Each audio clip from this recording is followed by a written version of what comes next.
ሁላችንም አንድ ትልቅ ህልም አለን። ምናልባትም ያ ህልም የራስን ንግድ መጀመር፣ የቤተሰብን ኑሮ መለወጥ፣ ያለንን ንግድ ማስፋፋት ወይንም ደግሞ ያሰብነውን ቤት ሰርቶ በሰላም መኖር ሊሆን ይችላል። ነገር ግን ብዙ ጊዜ በእነዚህ ህልሞችና በተጨባጭ ውጤቶች መካከል የሚቆም አንድ ትልቅ ግንብ አለ። እሱም የካፒታል ወይንም የገንዘብ እጥረት ነው። ታዲያ ይህንን ችግራችንን ለመቅረፍ ከምንጠቀምባቸው መንገዶች አንዱ የብድር አማራጭ ነው። ብዙዎች ብድር የሚለውን ቃል ሲሰሙ መጀመሪያ ወደ አይምሯቸው የሚመጣው ስጋት ነው። ባይሳካልኝስ፣ ዕዳ ውስጥ ብዘፈቅስ፣ ንብረቴ ቢወረስስ የሚሉ ጥያቄዎች እንቅልፍ ይነሳሉ። ነገር ግን እውነታው ከዚህ የተለየ ነው። በዓለማችን ላይ ያሉ ትላልቅ ቢሊዮነሮችም ሆኑ ግዙፍ ኩባንያዎች ዛሬ ካሉበት የደረሱት የብድርን ኃይል በአግባቡ ተጠቅመውበት ነው። ብድር ማለት የአንድ ሰው ችግር መሸፈኛ ብቻ ሳይሆን ወደ ቀጣዩ የህይወት ምዕራፍ መሸጋገሪያ መሰላልም ጭምር ነው። ዛሬ በሀገራችን የብድር አቅርቦት ዘርፍ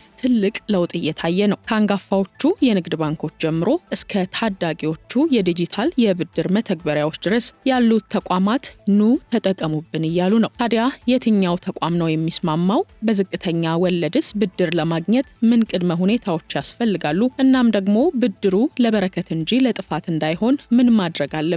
ዛሬ በእነዚህ ነጥቦች ዙሪያ ዳሰሳ እናደርጋለን። ጤና ይስጥልኝ ውድ የገበያ ቢዝነስ ተከታታዮቻችን እንደምን ቆይታችኋል? ይህ ቪዲዮ የፋይናንስ ነጻነት ጉዟችሁ መጀመሪያ ሊሆን ይችላልና ላይክ፣ ሼር እንዲሁም ሰብስክራይብ በማድረግ እስከ መጨረሻው አብራችሁን እንድትቆዩ ጋብዛለሁ።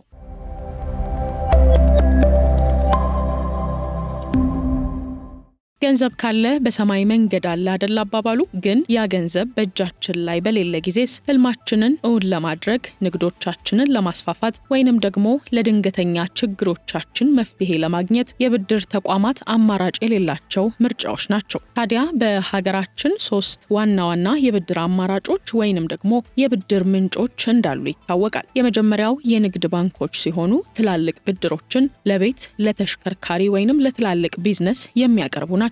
ሁለተኛው የአነስተኛ ፋይናንስ ተቋማት ሲሆኑ እነዚህ ለጥቃቅንና አነስተኛ ንግዶች የጀርባ አጥንት እንደሆኑ ይነገርላቸዋል። ሶስተኛው ደግሞ የቁጠባና ብድር ስራ ህብረት ማህበራት ሲሆኑ አራተኛው አዳዲስ የዲጂታል ብድሮች ናቸው። በአሁኑ ሰዓትም በስልካችን ብቻ በአንዴ ክሊክ በማድረግ የምናገኛቸው የብድር አይነቶች ማለት ነው። እስቲ እነዚህን የብድር አይነቶች በዝርዝር እንመልከታቸው። ባንኮች የፋይናንስ ዘርፉ ግዙፍ ምሰሶዎች ናቸው። ዋና ትኩረታቸው ትርፍ ማግኘትና ትላልቅ የኢኮኖሚ እንቅስቃሴዎችን መደገፍ ነው። ባንኮች ዘመናዊ ናቸው ከሚያስብሏቸው ጉዳዮች መካከል ደግሞ በዲጂታል ባንኪንግና በቴክኖሎጂ የተደገፈ መሆናቸው ነው። በባንኮች ያለው የብድር መስፈርት ደግሞ ንብረትና ዋስትና የመጀመሪያዎቹ ሲሆኑ አብዛኛውን ጊዜ የማይንቀሳቀሱ ንብረቶች፣ ቤት ወይንም ደግሞ ህንፃ እንደ ዋስትና ይጠይቃሉ። የንግድ ፍቃድን መረጃ ስንመለከት ደግሞ ህጋዊ የንግድ እንቅስቃሴ መኖሩን የሚያረጋግጥን ሰነድ ይፈልጋሉ።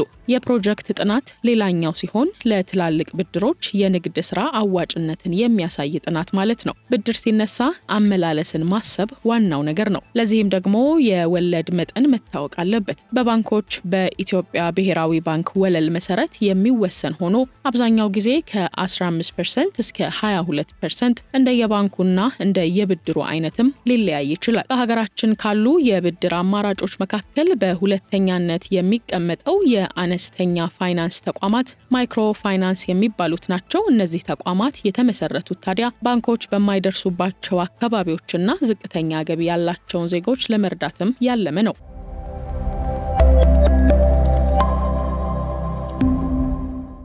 ታዲያ እነዚህ ማይክሮ ፋይናንሶች ዋና መለያ ባህሪያቸው ተደራሽነትና ማህበራዊ ትኩረት ነው። ይህም ታዲያ ድህነትን ለመቀነስና ለሴቶችና ለወጣቶች የስራ ዕድልን ለመፍጠርም ይሰራሉ። ታዲያ እነዚህ የአነስተኛ የፋይናንስ ተቋማት ብድርን ለመስጠት የመጀመሪያ የሚያደርጉት የቡድን ዋስትናን ነው የሚጠይቁት። ይህም ሲባል ታዲያ ንብረት የሌላቸው ሰዎች በቁጥር 5 ወይንም ደግሞ 7 ሆነው እርስ በርሳቸው ዋስ በመሆን ብድር ሊወስዱ የሚችሉበትንም እድል ነው የሚያመቻቹት። ሁለተኛው ደግሞ የግዳጅ ቁጠባ የሚለው ሲሆን ተቋማቱ ብድር ከመስጠታቸው በፊት ለተወሰኑ ወራት መቆጠብን እንደ ግዴታ የሚያስቀምጡት የብድር መስፈርት አይነት ነው። ሌላው ደግሞ እነዚህ ተቋማት የስልጠና ተሳትፎንን በተመለከተ ስለ ቢዝነስ አያያዝና ስልጠና መውሰድንም ሊጠይቁ ይችላሉ።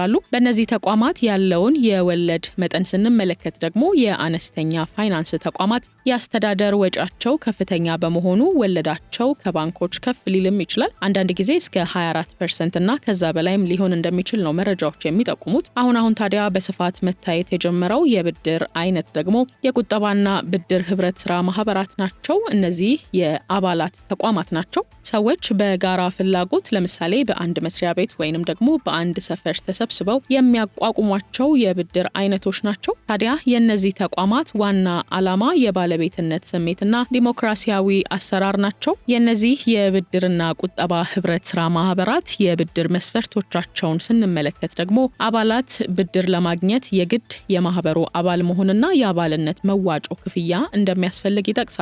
ሌላኛው የቁጠባ መጠን የሚሰጠው የብድር አባሉ ካለው ቁጠባ ጋር የተያያዘ ነው። ለምሳሌ የቁጠባውን 3 እጥፍ የሚያህል ማለት ነው። ሶስተኛው ደግሞ የአባልነት ዋስትና ሲሆን ሌላ 2 ወይንም 3 አባላት በፊርማቸው ዋስ እንዲሆኑ ይጠየቃሉ። የብድርና ቁጠባ ተቋማት የወለድ መጠናቸውን ስንመለከት ደግሞ ከሁሉም የብድር አቅራቢዎች ዝቅተኛ ወለድ የሚገኘው እዚህ ነው። ዓላማቸውም ታዲያ ትርፍ ማካበት ስላልሆነ ወለዳቸው በጣም ምቹ ነው። ብዙውን ጊዜ በእነዚህ ተቋማት የወለድ መጠን ከ10% እስከ 15% ባለው ክልል ውስጥ ነው እንደሆነ የሚነገረው። የመጨረሻና አራተኛ የብድር አይነቶች ደግሞ ዘመን አመጣሹ በስልክ በአንድ ክሊክ ብቻ የምናገኘው የብድር አይነት ነው። በኢትዮጵያ ታዲያ በአሁኑ ወቅት በዲጂታል መንገድ የሚሰጡ የብድር አገልግሎቶች በከፍተኛ ሁኔታ እየተስፋፉ የሚገኙበት ጊዜ ላይ ነው የምንገኘው። ታዲያ እነዚህ ብድሮች በዋናነት በባንኮችና በቴሌኮም ኩባንያዎች ትብብር የሚቀርቡ ሲሆኑ ምንም አይነት መያዣ ንብረት አይጠይቁም። ከነዚህ የብድር አይነቶች መካከል የቴሌብር ብድሮች በቀዳሚነት ይጠቀሳሉ። ይህም ታዲያ የኢትዮ ቴሌኮም የፋይናንስ አገልግሎት ሲሆን ከባንኮች ጋር በመተባበር የሚያቀርቡት የብድር አይነት ነው። በዚህም የብድር አይነት ከ100 ብር ጀምሮ እስከ 100,000 ብር ድረስ መበደር ይቻላል። ሁለተኛው በሳፋሪኮም የሚቀርበው የኤምፔሳ የብድር አገልግሎት ሲሆን እዚህም እንግዲህ ከባንኮች ጋር በመተባበር የሚቀርብ የብድር አገልግሎት ነው። ሶስተኛው ደግሞ የሞባይል ብድሮች የሚባሉት ሲሆኑ አብዛኛዎቹ የግልና የመንግስት ባንኮች የራሳቸው መተግበሪያ ላይ የብድር አገልግሎት አክለው የሚያቀርቡበት ነው። ከነዚህ መካከል የኢትዮጵያ ንግድ ባንክ በሲቢኢ ብር፣ አቢሲኒያ ባንክ ደግሞ በአፖሎ እንዲሁም ዳሽን ባንክ በቴሌብርና ከኤምፔሳ ጋር በሚያደርጋቸው ትስስሮች የሚያቀርቧቸው የብድር አይነቶች ተጠቃሾች ናቸው።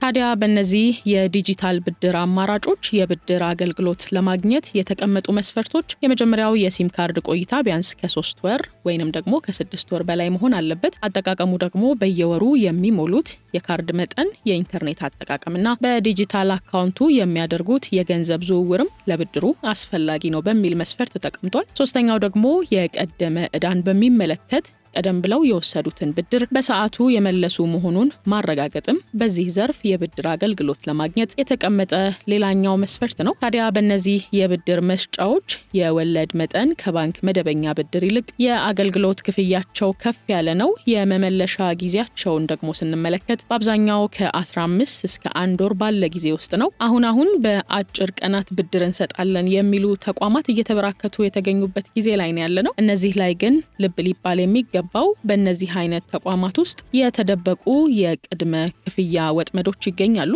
ይህም ሲባል እንግዲህ አብዛኞቹ በማህበራዊ ሚዲያ የሚለቀቁት ማስታወቂያዎች ዋና ግባቸው ብድር መስጠት ሳይሆን ካሎት ላይ መቀነስ እንደሆነ ነው የሚነገረው። ለዚህ የሚጠቀሙት ዘዴ ደግሞ ብድሩ ጸድቋል፣ ነገር ግን የውል ማህተም፣ የሰነድ ዝግጅት ወይንም ደግሞ የኢንሹራንስ ክፍያ የሚሆን 2,000 ብር አስቀድመው ይላኩ ሲሉም ነው ብዙ ጊዜ የሚስተዋሉት። እውነታው ግን ማንኛውም ህጋዊ የፋይናንስ ተቋም ባንክም ሆነ ማይክሮ ፋይናንሶች ማለት ነው የአገልግሎት ክፍያዎችን የሚቀንሱት ከተሰጠው ብድር ላይ እንጂ ተበዳሪው እጁን አውጥቶ እንዲከፍል አይጠይቁም። ሌላው የወለድ ስሌት ማጭበርበር ነው። በቀን 1% ብቻ የሚል ማስታወቂያ ሊያዩ ይችላሉ። ይህ ሲታይ ግን ትንሽ ቢመስልም በቀን 1 ማለት በወር 30% ማለት ነው። በአመት ደግሞ ስናሰላው 365% ወለድ አለው ማለት ነው። በባንክ ደረጃ ግን ስንመለከት የአመቱ ወለድ ቢበዛ ከ15% እስከ 22% አይዘልም። ይህ ማለት እነዚህ አካላት ለመግዛት ከባንክ በ20 እጥፍ የሚበልጥ ወለድን ይጭኑበታል ማለት ነው። በእነዚህ የብድር ሰጪ ተቋማት ላይ ያየሁትንና የታዘብኩትን ላንሳና የመጀመሪያዎቹ ባንኮች ናቸው። ታዲያ ባንክ ቤት መሄድ ልክ እንደ ትልቅ ተራራ ነው። ከሩቅ ይታያል፣ ግርማ ሞገስ አለው፣ ነገር ግን ለመውጣት ትንፋሽን ይፈጃል። ታዲያ ባንኮች ለትልቅ ራዕይና ለረጅም ጉዞ ተመራጭ ቢሆኑም ነገር ግን ዛሬም ድረስ ንብረት የሌለው ሰው ሀብት ቢኖረውም ብድር አያገኝም የሚለው የቆየ አሰራር ብዙዎችን ተስፋ ያስቆረጠም ነው። ሁለተኛው ደግሞ የአነስተኛ ብድርና ቁጠባ ተቋማት ናቸው። እነዚህ ተቋማት ወደ ሰፈራችን ወደ ገበያችን የመጡ የቅርብ ደራሾቻችን ናቸው። ባንኮች የዘጉባቸውን በር እነዚህ ተቋማት ደግሞ በዋስትና ሳይሆን በሰው ወይንም በቡድን እምነት ሊከፍሏቸው ነው ዝግጁ የሆኑት። ሆኖም ግን የቅርብ ደራሽነታቸው ዋጋ አለው። ወለዳቸው ከባንክ ከፍ ሊል ቢችልም። ሶስተኛው ደግሞ የዲጂታል ብድር ተቋማት ሲሆኑ አሁን ላይ ዓለሙ ተቀይሯል። ብድር በወረቀት ሳይሆን በቴክኖሎጂ በአንድ ክሊክ በሆነበት በዚህ የፍጥነት ዓለም ስልኮ ውስጥ ያለውን ብድር ይውሰዱ የሚለው ጥሪ በጣም ፈታኝ የሆነ ነው። ይህ አማራጭ ለችግር ደራሽ እንጂ ለሀብት መፍጠሪያ አይደለም። ምክንያቱም ደግሞ በወሬ የሚሰላው ወለድ ወደ ዓመት ሲቀየር ኪስን ሊያደማ ይችላል። ቀደም ብዬ መግቢያዬ ላይ ለመግለጽ እንደሞከርኩት በህይወት ውስጥ ትልቅ እድገትና ስኬት ለሚፈልግ ሰው ብድር ትልቅ አማራጭ ነው። ነገር ግን ብድር ከመውሰድ በፊት የወለድ ምጣኔው ወይንም ደግሞ የአገልግሎት ፍጥነቱ እንዲሁም ብድሩ የሚመራው በምኞት ነው ወይንስ በእቅድ፣ ከዛ በተጨማሪ ደግሞ የተደበቁ ወጪዎችስ አሉት የሚሉ ወሳኝ ነጥቦችን ማየትና ማጤን ግድ ይሆናል የሚል አንድምታም በእኛ በኩል ማሳለፍ እንፈልጋለን።